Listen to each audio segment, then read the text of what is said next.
Flow control nodes in blueprints allow you to control the order and conditions for running different parts of the logic, meaning we can use them to ensure the audio triggers exactly when we want. So 9 times out of 10, once we've worked out where we want to trigger our audio, we can simply hook it up. But sometimes we need a little bit more control. To access flow control nodes, right-click in the blueprint editor and type flow control. Here you can see a list of available flow controls. Let's take a look at some of the commonly used ones. Branch. This node works like a simple yes or no, true or false check. It lets you decide between two different paths based on a given condition. Delay. There are a few of these. The delay node, in principle, pauses the execution of your logic for a specified amount of time before continuing. The delay until next tick. This version of the delay node pauses the logic until the next frame.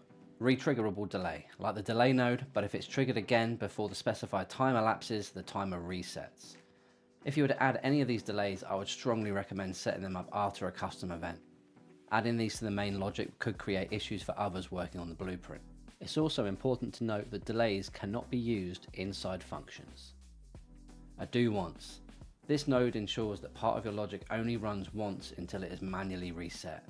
If you were to add a do once inside a function, it's important to know that it's a new do once node each time the function is called. A sequence. This node runs several actions in specific order, one after another. While this game is a fairly simple setup, let's add some of these to the existing logic.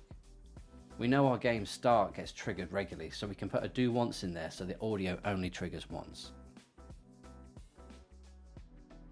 Now let's add a sequence in here. We'll add to this later. Let's leave the green light as it is, we don't need any control there.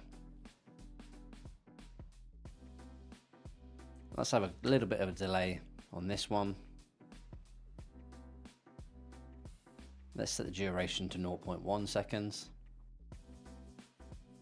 Now we just need to consider when we're going to reset this do once. Well, we know when the player gets caught. That's the end of the game, so we can reset it there. Let's add a sequence in here of the first pin. We'll do our logic there, and then we'll add that up to reset. You know what? We can do better than this. Let's again add a custom event.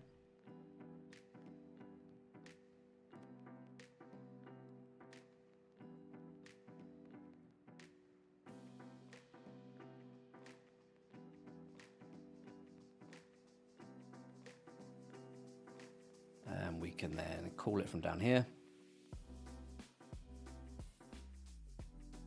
And that will reset that do once. Compile, job done. These flow control nodes allow you to precisely control different parts of your logic and when they're executed, making your blueprint more dynamic and responsive. Some, like the branch, do require variable input, so the next video we'll be looking at variables.